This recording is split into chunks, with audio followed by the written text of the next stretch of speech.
Here we go. Okay. Welcome, viewers, to the latest edition of the Red Pilled Fiction Factory. My guest today comes from Hawaii, of all places. His name is Jon Mollison. He's a very prolific author by our standards, having written, seems like, dozens of books. And I'd like you to welcome you to the show, Jon. How are you doing? I'm doing fantastic. Thank you for having me on the Red Pill Literature. It's a pleasure. It's great to have you on. Thank you for being here. You have a great bio. I think our stable of writers has cracked the bio thing really well, and you are a good example. I'm going to read it. I don't know where I took it from, probably your Amazon page, but it says Jon Mollison, was weaned at the literary knee of Tolkien, Robert E. Howard, Moore. Who is Moore? Which Moore? That would be C.L. Moore. She's a woman, wasn't she? She right. I don't know much about her, but I'm looking forward to maybe we'll get onto her. And Edgar Rice Burroughs. He spent now this is great. He spent decades wandering in the wilderness of modern genre fiction, wondering when the magic and wonder went out of the world of dragons and spaceships. In his darkest hours, he encountered a wise man who handed him the open secrets to crafting works that emulate the stories of the great authors who built the genre. They are easily summarized in but two words: regress harder, i.e. go back more and harder.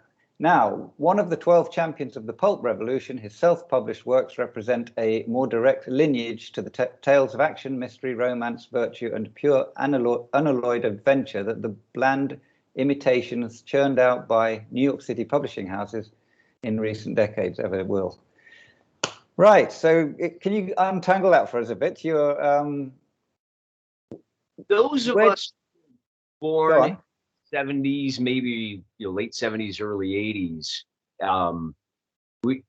were prone to reading, had a wealth of options at our hands. A lot of the books that were written in the early part of the 20th century had been recycled in the 1970s. The phenomenal pulp authors of characters like Conan and even some of the later guys like Elric, they would later be republished in the 70s and 80s in cheap paperback format. And as I was coming of age, all of those cheap paperbacks were now flooding the used book sale market, so they could be had for cheap.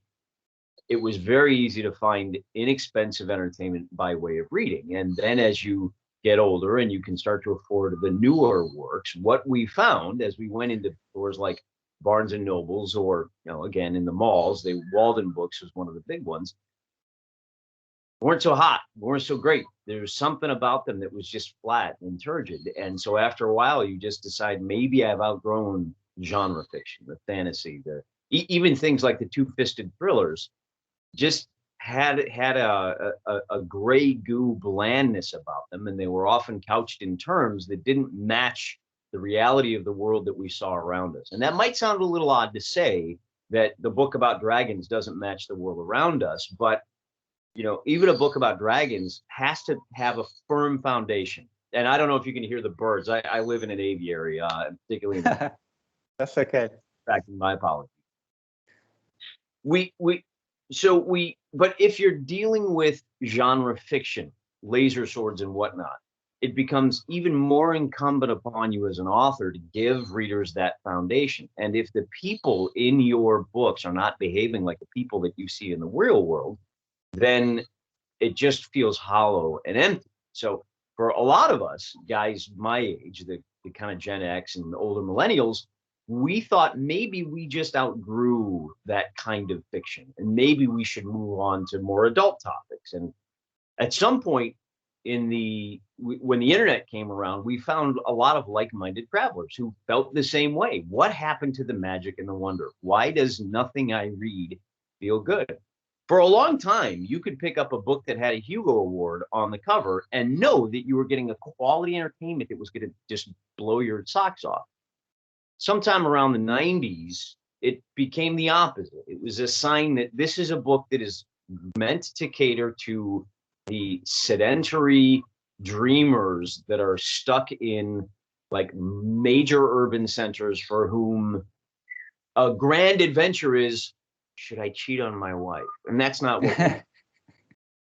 So when you find those travelers and they start saying, hey, you can still read the books that were written, 100 years ago, and here's where you can find them. And thanks to the magic of Project Gutenberg, there's all kinds of books that you can go back and read. But, the past is a foreign country.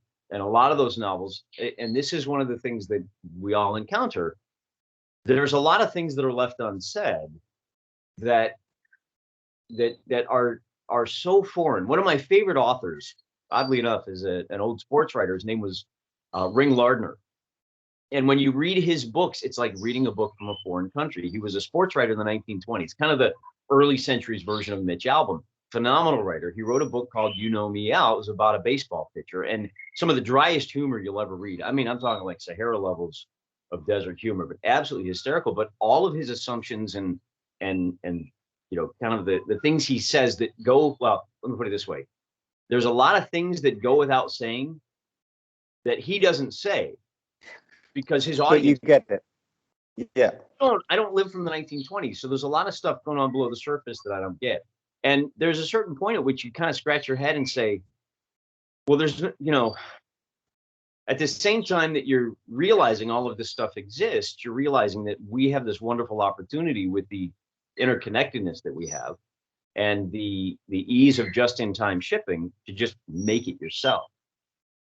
But how do you write a book? That's a hard thing. And there's a big difference between knowing that something is missing and knowing what to add, right? When you read it, to use an analogy, and I got to warn you, I love analogies like a fat kid loves cake. You may be eating a meal and say, man, this just doesn't taste as good as it did last time, without realizing that it was that one subtle flavor of, I don't know, oregano that's missing. And you just don't know what it is. So we all need somebody that can kind of, the smarter guys than I, and that's in my bio, that's what I'm talking about. There's a feller by the name of Jeffro Johnson. All right, we got to step back a minute. Tell me about him. Okay, so he was a blogger, and I'm a gamer. One of the other projects I have in hand at the current moment is a gaming channel where I deal with things like Dungeons and Dragons and games of that ilk. One of my friends that I do that with is a guy named Jeffro Johnson, and one of the most best-selling game books ever is a book called The Dungeon Master's Guide for Dungeons and Dragons. And the guy that invented the whole style of gaming said, look, here's the books you need to read to be able to understand this game, called Appendix N. And in the nerd circles, it's kind of like a Rosetta Stone for the kind of fiction that you should be reading if you want to play adventure games. My friend Jeffro read all of those books over the course of about a year, and just like soaking in. And again, the list was published in like 1975. So it's all books written before 1975. And those of you watching the channel, look, we should probably, address the elephant in the room. The guys that are watching your channel understand what red pill means. And they understand that something fundamentally shifted at some point. Now, there's a lot of discussions about what it was that shifted and when. In our circles, we generally put 1980 as that year that something broke and the magic started to leak out. And it was essentially the year that everything went corporate. And right. For that, a lot of these guys, the guy that invented Dungeons and Dragons, Gary Gygax, was working out of his basement. He was an insurance salesman. Yeah. It was his day job. And, we're all Gary Gygax now, because I don't know a single writer who's working in the red pill sphere that doesn't have a day job on it. Well, I shouldn't say that. There's probably a handful. I think probably Declan Finn might have one.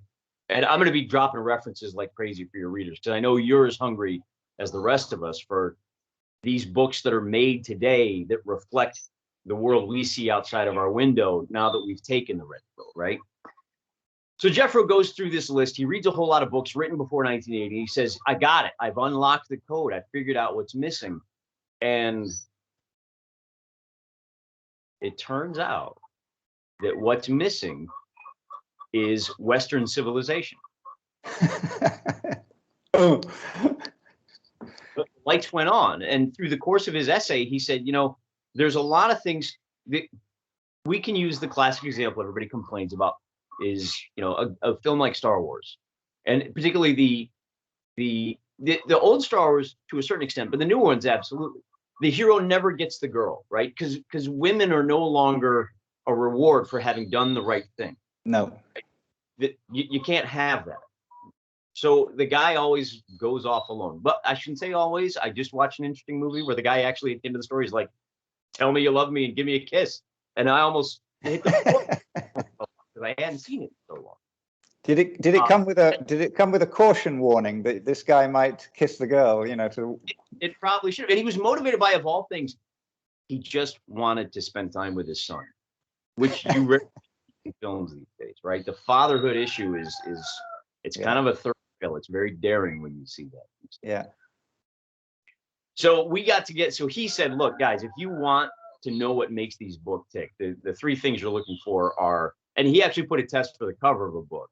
He said, "Look, if you want to know if the book is any good based on its cover, here's the three elements you're looking for." This is called the Jeffro test. There has to be a man in a death-defying fight with either another man or a monster for a woman. Those three things are required. And I got to be honest with you, I don't know if I have. Yeah, so here we go. This is the first novel I wrote. Okay. Sudden Rescue. Right? Here's and oh, by the way, here's the logo for that. I went ahead and made up my own shirt. Which looks great. And he's got to escape the evil robot. He's got to save the princess from the evil robot, right? So there's your space opera book that has all three of those elements. But it goes even deeper than that. And here's where things get really dangerous, right? And here's what you find in a lot of my books. Let me grab another one here. Here I got one with an actual space princess, right? Yep. It's a baby princess, but here's a happy family man, and he's already got his queen and his boy. And in this, and look at that, there's the space pope. And that right there, that's the big thing that's missing in a lot of books, right? Brilliant. Is the patriarchy. And when you start introducing these elements, and the thing about the patriarchy is it resonates with people because it works. So what I do is I write books that reflect the world around me, and the world around me includes going to church on Sundays. So all of my heroes, I got like a lot of different genres, right? Neon Harvest, this feller here, Digger, he takes time out because he needs some advice, and he goes to a priest.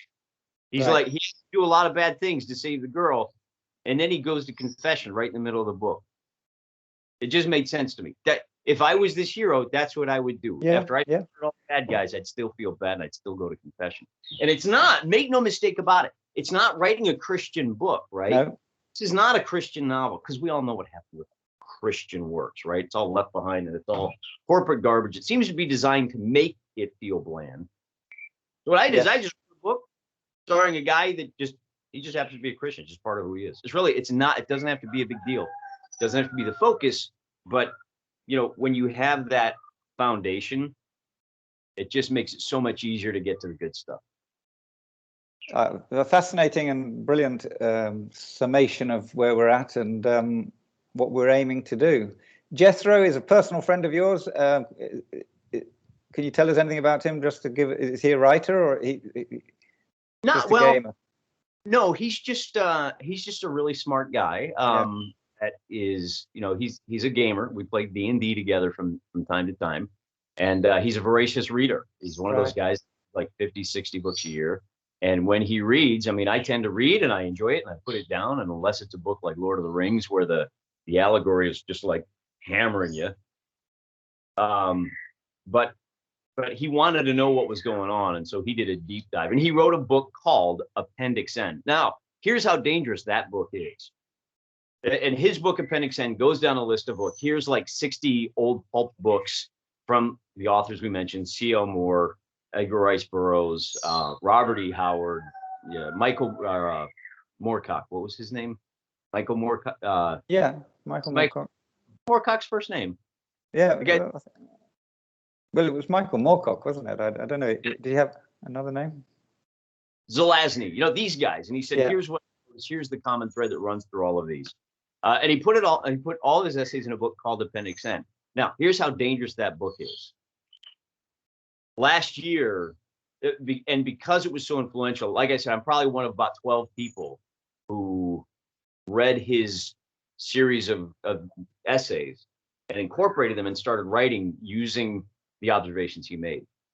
And it actually got nominated for a Hugo, and I think it was nominated the year that they didn't have any awards because they got mad that the awards were going to have to go to people that aren't didn't like New Yorkers. So there's a new Appendix N book out, and the new Appendix N book by some New York nerd. It's the first one listed on Amazon. If you go look for Appendix N, a literary history, yeah, you can tell there's two versions of the book. The one that has a really boring cover that's just like an orange sky with a castle, and then the one with a barbarian fighting a dragon for a hot babe. Get the one with the better cover, because the one with the better cover will help you understand. And it's also a great way to just look at, hey, I read Conan. What makes Conan tick? And you read his essay on a couple of Conan stories, and it opens up a lot of what makes those books tick. And as a writer, I know a lot of your audience members are writers. This is the kind of analysis you're going to want to read. On the other hand, the fake Appendix N book is it's a couple of reprints of public domain works and a couple of essays about how the books listed in Appendix N are kind of bad and dumb because, they're written by a bunch of old white guys. Okay. And believe me, if you want that kind of literary analysis these days, you can go literally anywhere and find it. You don't need to buy a special book for it. No, it's true. Well, that sounds fascinating. Tell us more about yourself. Go back to where you're from. Are you born and bred Hawaiian, or? No, I moved out here about 20 years ago. I was born and raised in the Midwest, bopped around for a while, college. My day job is a scientist. I do environmental remediations, cleaning up old spills. And, it's nice to do the science. But, my first love has always been kind of the, fantasy and science fiction. Born in the 80s, that you were flooded with it. And it's interesting to learn that a lot of those stories are more real than the stories that are purported to be real. I've gotten more advice on how to live from reading The Lord of the Rings than I have any 5 self-help books. Yeah. I love going back to what you said at the beginning, the trajectory of us being born into a time where secondhand books were dirt cheap. I used to live in secondhand bookshops, and you'd pick them up for 10 pence in England. It's like 15 cents in the US. And you'd be masterpieces.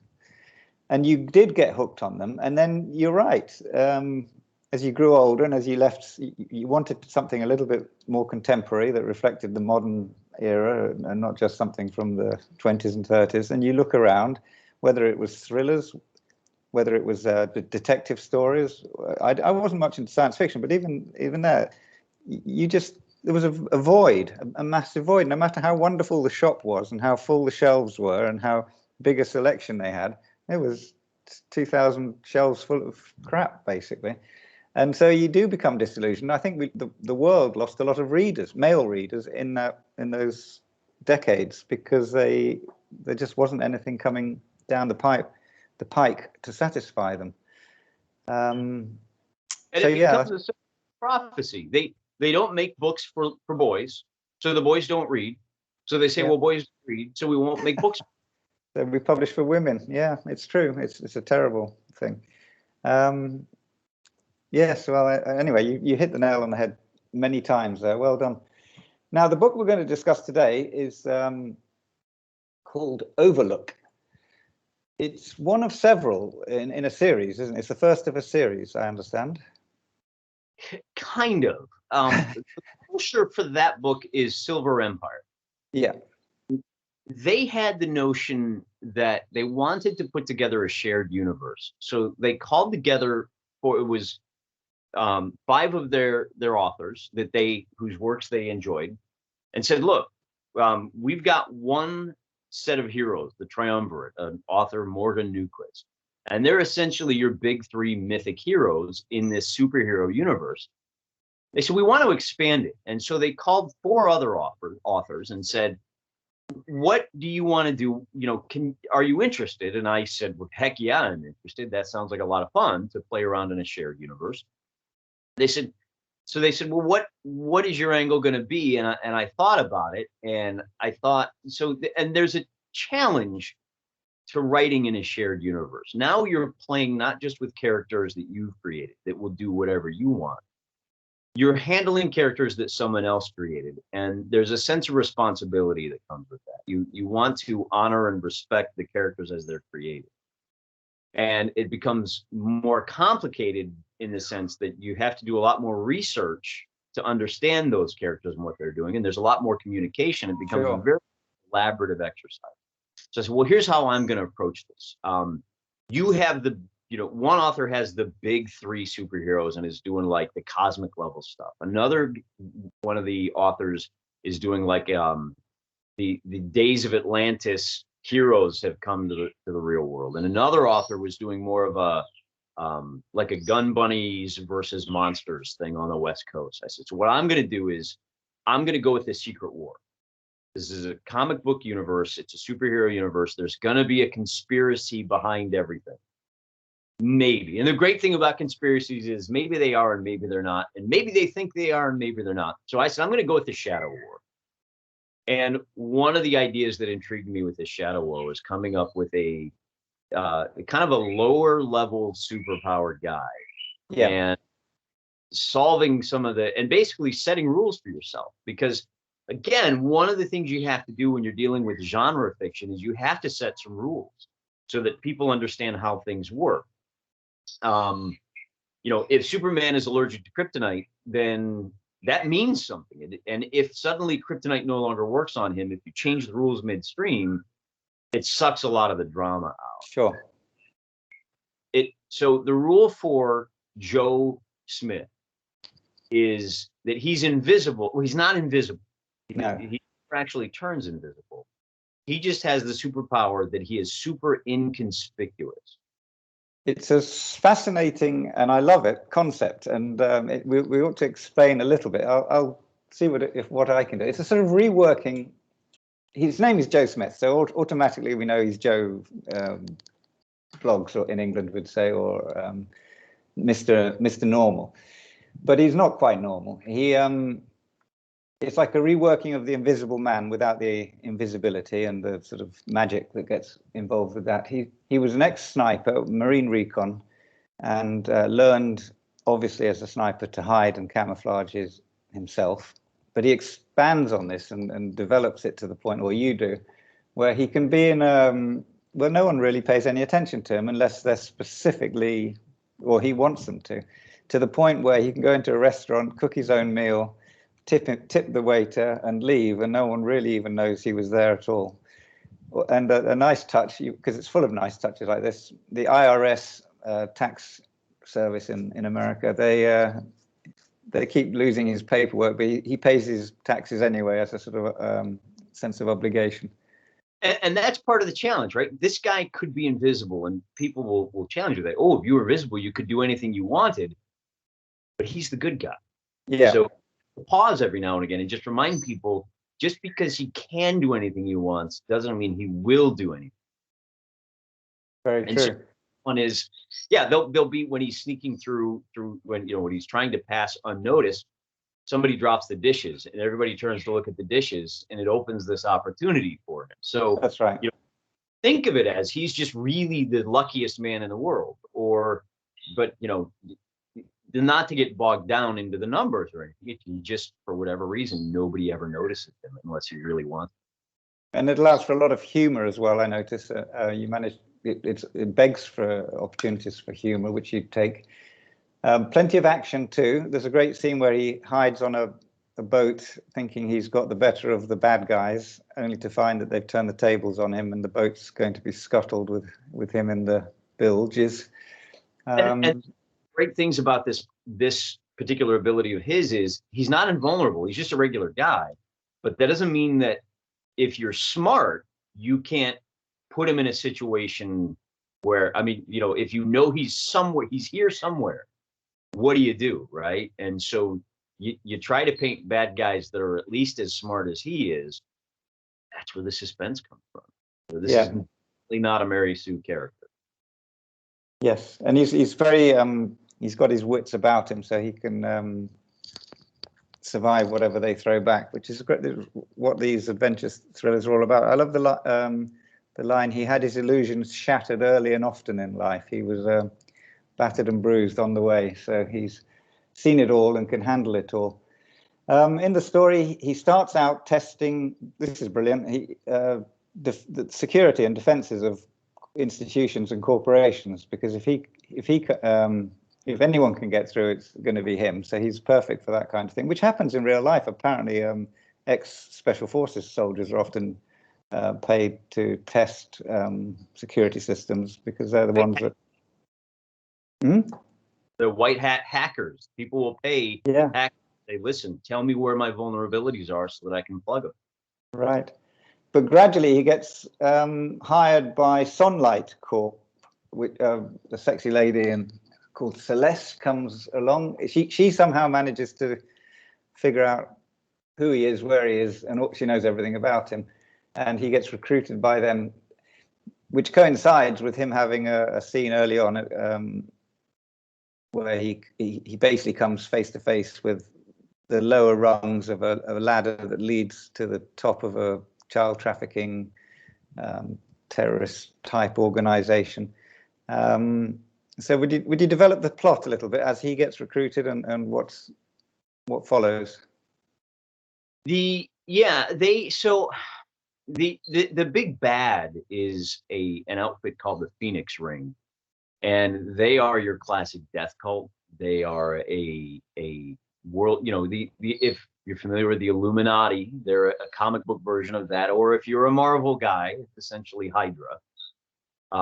However, there's the first novel. Now, this is the first in a trilogy that you've read, and the first novel ends, and you can walk away right there, no problem. But there are a few dangling threads to be picked up because he is confronting the Illuminati that run, that think they run the world, but there may be more to it than that. And so that's essentially it. It becomes a bit of a spy thriller, and the bad guys are not without resources of their own. If you had a guy who was really hard to spot, you can't see him, you can't hear him, what do? Well, you still have people that have other powers, right? Maybe super smell is one of his weaknesses. And so the kind of cat and mouse game as he investigates and works his way up the ladder is where the fun comes from. And along the way, you find out that in one of the solutions that I hit upon as an author is time travel. If you don't have to know where he is now, if you know where he was 10 minutes ago, then you can just go there. Yeah. If you have time travel. And so I don't use time travel itself. I use a gimmick that, once again, there's a rule there for how the time travel works. It's not travel, it's information. They can pass information back in time, but only at certain moments and only a certain distance in time. So now suddenly you've got some rules that have to be followed. Both as the author and as the reader, the question becomes, well, okay, so if a week from now they'll know where he is now, what good does that do him? And how they're able to take advantage of that ability drives a lot of the drama. And seeing how those, call them superpowers, interact makes for some interesting puzzles for everyone to have to solve. And of course, it all comes back to the guy. By the end of the book, he's essentially an assassin. And part of the difficulty is, how do you make an assassin into a good guy? How do you make him sympathetic? And I think one of the things that struck me as I was writing the book fairly early on is that's a lonely life, man. I mean, don't get me wrong. It's nice to have some time to yourself, but if you find it hard, if people always are forgetting about you, they're not calling you hard, calling you to go out drinking. People just tend to forget about you. That would be a lonely life. And how he deals with that, and how he kind of overcomes the shell that he's built around himself as he does become more involved with Celeste and her friends and family and, the wider world. That's as much a part of the novel as the two-fisted action, I think. Gotcha. Correct me if I'm wrong, and I may be way off, but the book came out in 2019, so it's quite recent. And there are echoes of the sort of QAnon thing, the the death cults, the fighting could be the cabal, the Illuminati you mentioned already. Was that at all a factor in your brain when you were writing it, or is it just a... Absolutely. Yeah. Again, it's X-Files plays a role in that. And even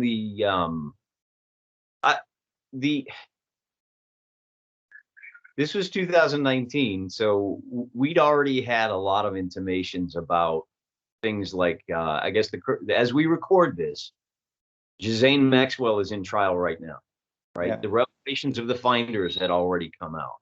Yeah. Which made a challenge for me as an author.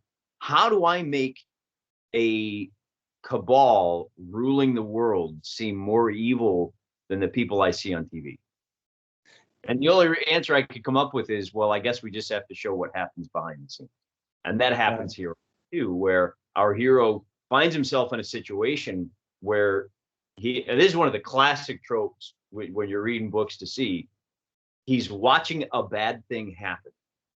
But if he stops the bad thing, then it prevents him from moving forward with his primary goal. Right? I'm just here to get information. I don't need to stop anybody from getting abused. Oh man, how do I stop this person from being abused and still get the information? Right? That's part of it. But I think that the simple answer is yes, of course. Okay. Oh, I'm glad, because it comes across in a subtle but rewarding way. But I wasn't sure if it wasn't until I checked the dates that I saw that it could have worked that way. Another metaphor, sort of analogy I saw, I don't know if you meant it, but this guy, Joe, represents the modern male in society Western society. We are overlooked, we're all but invisible. Unless we put red high heels shoes on or something, we don't get any attention. We can, firemen can run into buildings and risk their life and save children or pussycats or something. But it isn't until he admits he's got a soft spot. Well, I won't go into it, but we're invisible to the press and to the media, and our books don't get published and so on. Was that on your mind? I didn't think it was. I had never thought that way, but now that you mention it, yeah, I'm taking credit for that. That's brilliant. You might have just psychoanalyzed me and yeah, it could. Well, to be fair, just a little bit more autobiographical, I am the middle of 5 boys, and I don't recall. Right. But again, that's kind of the middle child syndrome, right? Yeah. The oldest is the first to do everything, and the youngest is adorable, and the middle kid he's there. He's fine, I guess. No, that's a really good point. I should have used that in my marketing materials. And of course, all of the good that he does goes unheralded, and I think a lot of us these days. Yeah. Yes. No, that's very true. You had a co-writer, Thomas Plutarch is his pseudonym, I presume. Was that Jethro, or was that somebody else, or what? There's 2 answers to that question. The first, Thomas Plutarch is a character in the. Oh, and I should point out, it's called Heroes Unleashed. Is the name of the universe. So if you want to find, if you're more into the kind of what we call the Schwarzenegger types, gunning down demonic monsters from the abyss, then you're going to want to look for Kaiwai Chia. He writes that style. And again, it's under the Heroes Unleashed banner. Morgan Newquist writes the more typical, 4-color superhero stuff. And then, like I said, I'm doing the Shadow War. Thomas Plutarch is in the Heroes Unleashed universe, and he's the historian, would be his code name, if you will. And he's the guy that's a watcher and observer of all of these superheroes running around, blowing up cities and punching each other out on the top of skyscrapers. In our world, Thomas Plutarch he doesn't actually exist. He's a name, and this is kind of a logistics thing. If you go to Amazon and you look for books by Thomas Plutarch, he's the co-writer on every single Heroes Unleashed book. Okay. So it's really easy to find those novels. You just look for Thomas Plutarch. And once you find one, you can find. Okay. I'm going to read a couple of extracts because the writing's very powerful. It comes from a very red-pilled perspective, and I want to give the listener some sort of ideas. You were never in the military then in your career? Nope. Because there's a super piece about Joe Smith's time in the military when he was a sniper, and I'll just read that little extract if I may.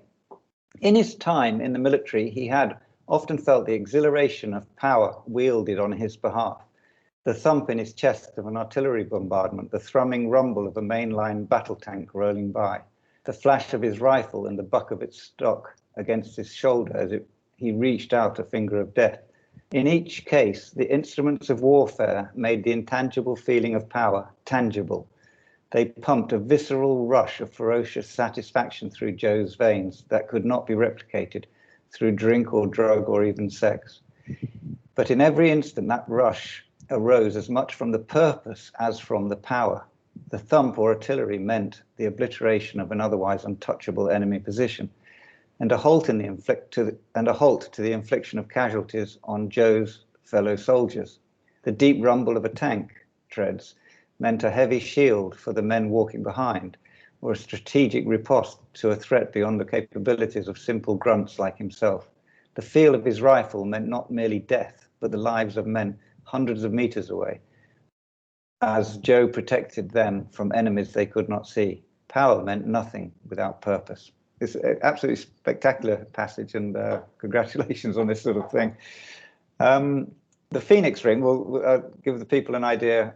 At some point you describe, or someone, this is the evil cabal, they describe it more, instead of just a sort of monster, they're described as more of a knotted Ouroboros with multiple heads eating its own multiple tails, which is a great analogy. The Phoenix Ring is some kind of demon-worshipping cult, and the three of us are going to single-handedly bring it down. Death cult? Celeste corrected him. It's a death cult, Celeste corrected him. They seek nothing less than the destruction of Western civilization, with the last vestiges of truth, beauty, and hope blasted from the face of the earth. They intend to lead humanity out of the resulting dark ages and into a new and glorious future, one where they can play their political games as a tiny technocracy ruling over a docile and easily controlled underclass. The old man finished Celeste's brusque explanation, and we intend to stop them. Celeste added. Joe thought about the drastic changes to the world over the previous decades and found it hard to formulate an objection to the man's insidious interpretation of recent history. With the advent of the information age, stories that once might have been disappeared before they embarrassed the powers that be wound up spreading via chat rooms and forums and blogs. The big media companies had redoubled their efforts to christen such tales conspiracy theories and misinformation, which had only stoked the fires of distrust higher. Well, there's lots there, obviously. That's actually that's how you see the world, isn't it? You personally, this isn't just the fiction for the cause of a novel, for the sake of a novel. This is your... That was written pre-COVID, and I have seen nothing over the last 2 years to dissuade me of that notion, and everything to reinforce it. Yeah, it's well, you're brilliant in that sense. You've done very well. You've got your target in your sights like a proper sniper. Expand on the death cult thing. People find, even people who are traveling along the same road with us, sometimes hesitate and balk at the idea that it's a cult, and it's, they look still looking for logical, rational explanations. And of course, because they're looking for those, they'll never find them because they don't exist. This is, you and I share the view, it seems. There's a classic joke. I ran into a guy who was looking for his keys. It was night. We were on the street, and he said he was looking for his keys under the street light. And so I stopped to help him find his keys, and we couldn't find his keys. And I said, "Are you sure you dropped him?" He said, "Yeah, I dropped him in the dark alley over there, but it's too dark. I can't see, so I'm looking over here." And that's where we're at right now. You won't see the death cult if you're looking in the light. You have to look in where it is present, and you have to look at lines of evidence that are driven, that are only obvious kind of in retrospect. there's a conspiracy theory, and remember, conspiracy theories are proven right every day. So but there's conspiracy theory that there are people who and we should be delicate here. They do inappropriate things with young children. Remember, we're on YouTube, so we got to be careful how we describe this. Sure. The analogy that kind of the code word is the pizza party people. They honestly believe that by stealing the innocence from a child, they are spiritual vampires and that it strengthens them. Now, here's the thing that I don't think a lot of people appreciate. When you are doing a drug trial, you have a group of people that are taking the drug, and you have a group of people that are taking the placebo, and you tell them all you're taking the drug. The people that take the drug, if it works, the people taking the drug will get better by like 50%. The people taking the placebo will get better by 10%. Okay? Because just being told this works, for whatever reason, the placebo effect means that for people, it has some slight effect. Now, combine those two. There are people that think doing inappropriate, like stealing the innocence of children will strengthen them. Now put the placebo effect in. If you don't believe anything else, understand that those two facts indicate that there's some effect there. As far as the death cult thing is concerned, the single greatest commandment in my nation today is that thou shalt not interfere with abortion. That's a number one. Yeah. That is yeah. holy grail. And I use that term literally. It is the blood-filled chalice that one political class holds above all else.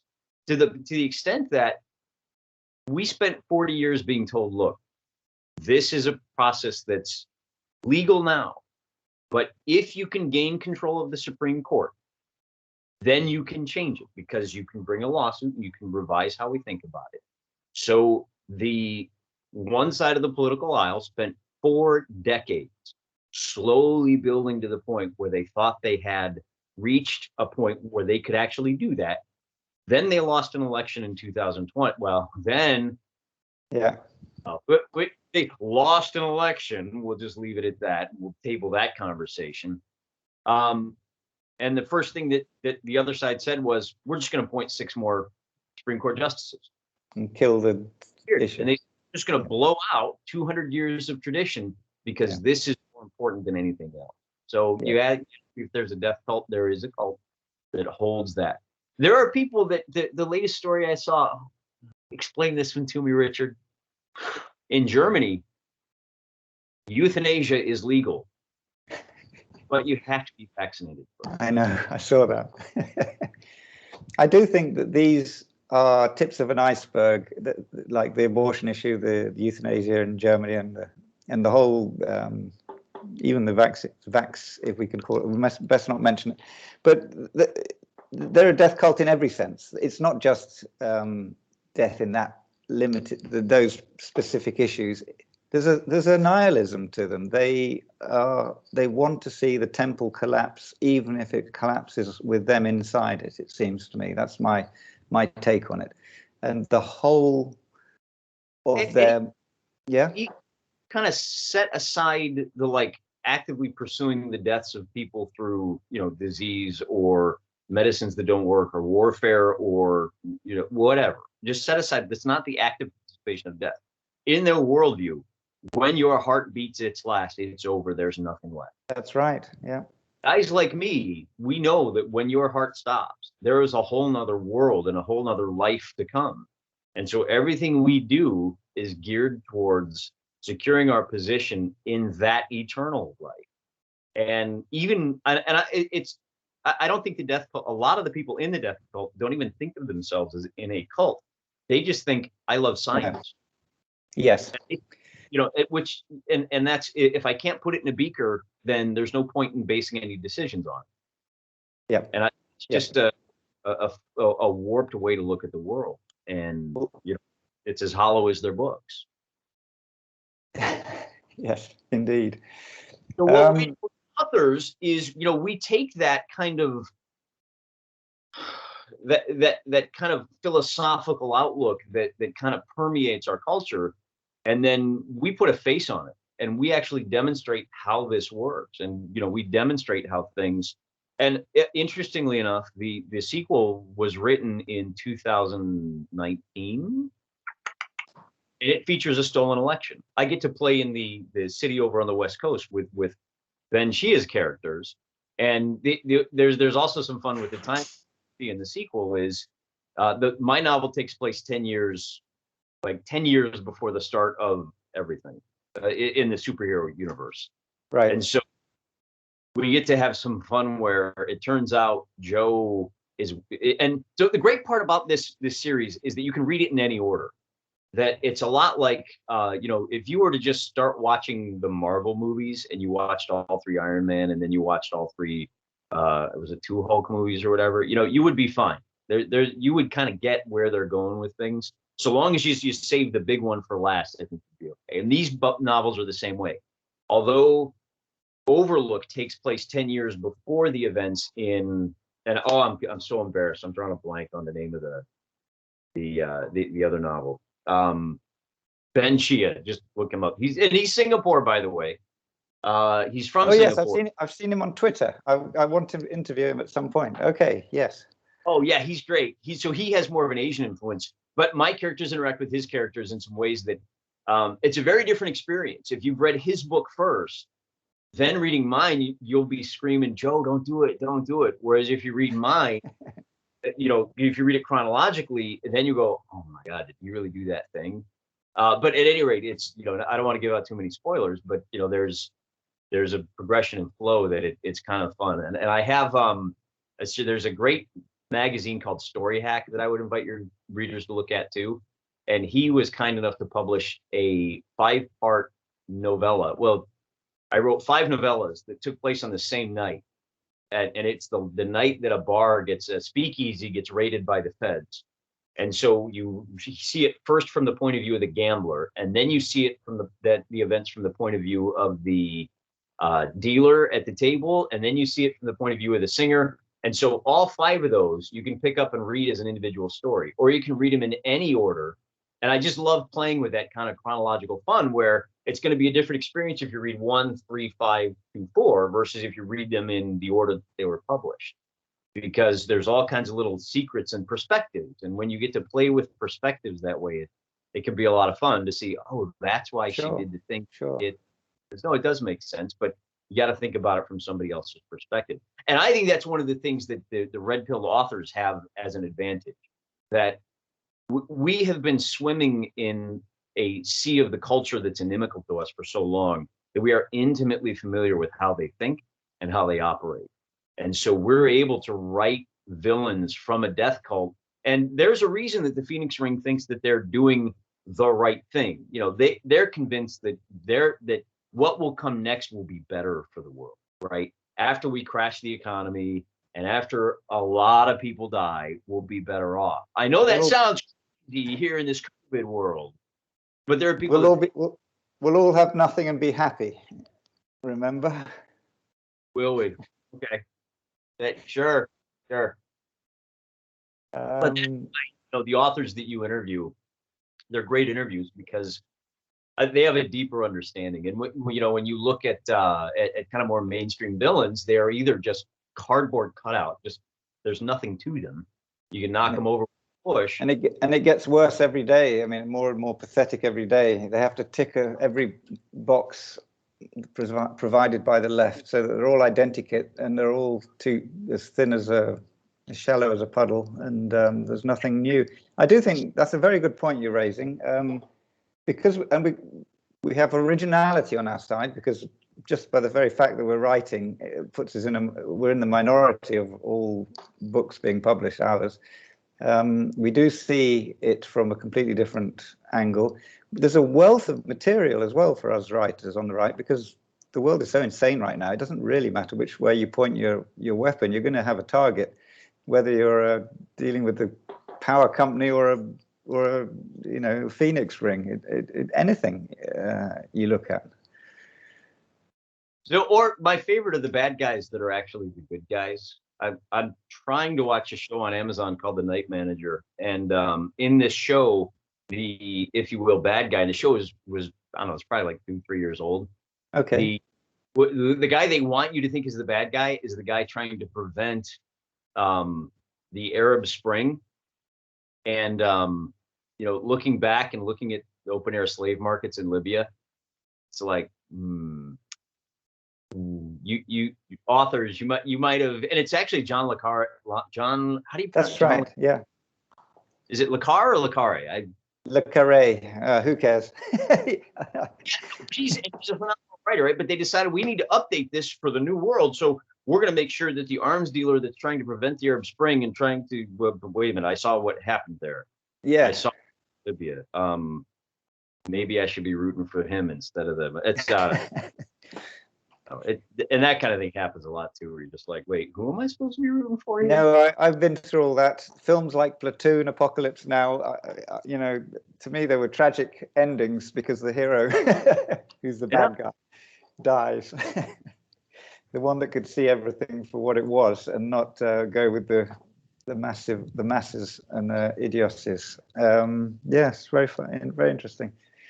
Now, you're very prolific by Red Pill standards. How many books have you written roughly? About 14. Wow. Think 14 published, and the two more Overlook novels. The sequel is out, and we're still waiting for the third one. So where do you see yourself going? At that rate, you can write another 50 or 60 before you give up. Are you going to be keeping the same sort of genre, same sort of themes? Where do you see yourself going? I am working with a publishing outfit called Pilum, Eilum, and I'm not writing as much these days. I found some other creative outlets, but they have. But it will always be a love of mine. If I'm not reading, or doing something creative, then I've just, time's a wasting. And Pilum Press is my primary outlet right now. And I've slowed down considerably. I'm looking more for quality. These books here, we'll throw another one up there for you fantasy guys. 5 dragons, 5 novellas, 5 giant worms that deserve to be killed. But these guys, we're putting together collections of works. One of the other authors I'll throw out there is a guy named Skylar Hernstrom. If you like the old Conan novels, you owe it to look up Skylar Hernstrom. He's going to put together a book right now that is kind of a Lost World series. We take theme and variation. So our first novel, called Penultimate Men, was post-apocalyptic, and just some of the best writing you're going to read anywhere. The guy that's really the driving force, Neil Duranto. He writes so I'm a beat guy, right? I grew up with Hollywood movies, so I'm like, okay, we need an inciting incident, and then our character, either he refuses the call or he accepts it, and then he's got to like sing too low, and it's, I'm all about the structure.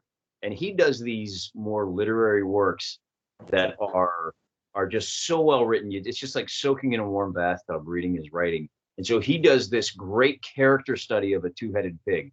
But one of the heads is a real pig, and the other head, this is a mutant pig, right? It's post-apocalypse. Right. The other head is like a regular person stuck in a 2-headed pig body. And it's just, I don't know how he makes it work. It's fantastic. So I'm writing with these guys, and our next one is going to be a lost city. And so I've kind of looked back at myths and legends, and I think that there are times, I'm agnostic on this, that I really doubt the age of the world is as it is. I think that the cycles have come around more often than we're led to believe. So my story is about the first city. Like at some point, now we talk about but the guys in were not stupid. They were doing archaeology too. I want to know about the cities that they were doing archaeology. And so mine is more playing and kind of, the other thing that I'm very curious about that nobody ever really talked about. At some point, we as human beings, we lived in tribes, and we were, we just come down from the trees, and whoever the silverback ape was, he was in charge. And then eventually it was, the strong man is in charge. And at some point, there was a tribe where the strong man looked around and went, I'm not fit to lead this. I would rather that smart guy over there calls the shots. and I'm just going to serve him because it's in my best interests. I've never heard anybody talk about the kind of jock nerd duality and how things shifted over in that direction.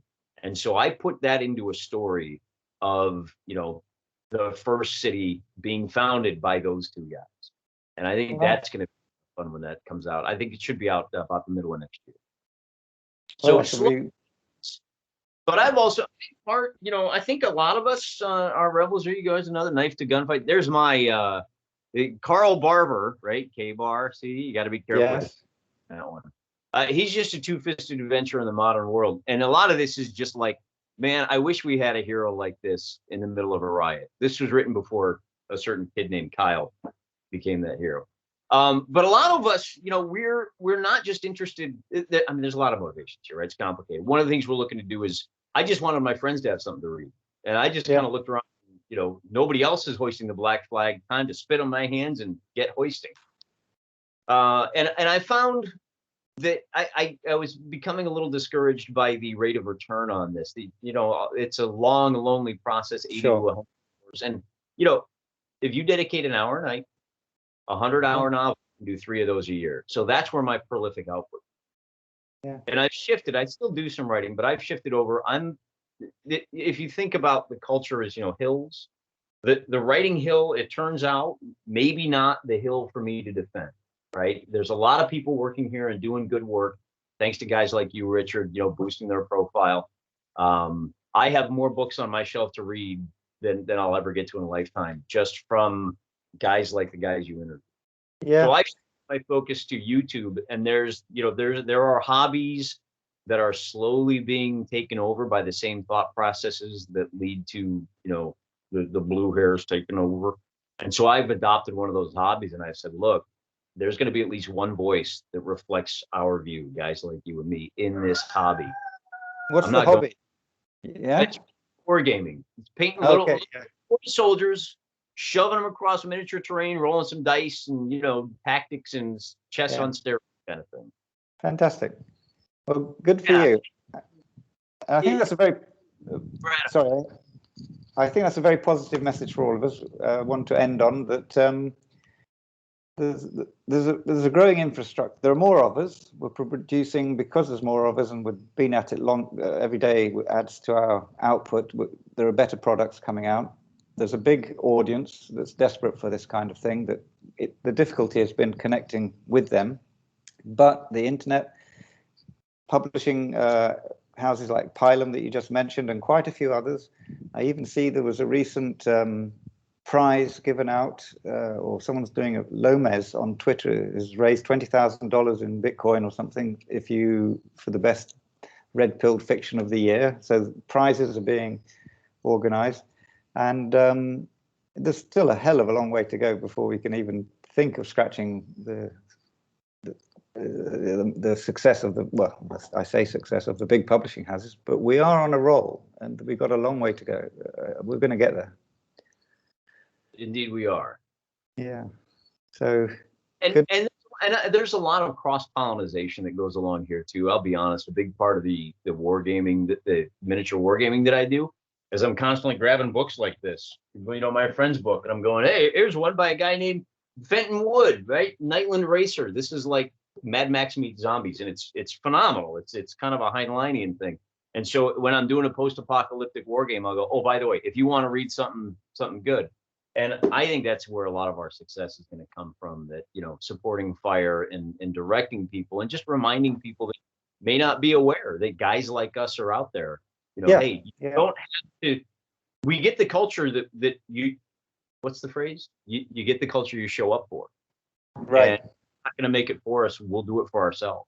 Exactly. Need them. Very good. Well, I very much appreciate having you on, John. It's been a fascinating hour, and hopefully I get you back one of these days, one of your other books. I want to read several of the other ones in the series, especially you call them the two-fisted action type books. Yeah. That's more my scene, so I shall be trying to check those out in due course. Anyway, thank you very much. It's a great pleasure. Hope you have a great day in Hawaii. And you as well. Well, not in Hawaii. I hope you have a great day where you're at. Mexico, Yucatan. All right, John, all the best.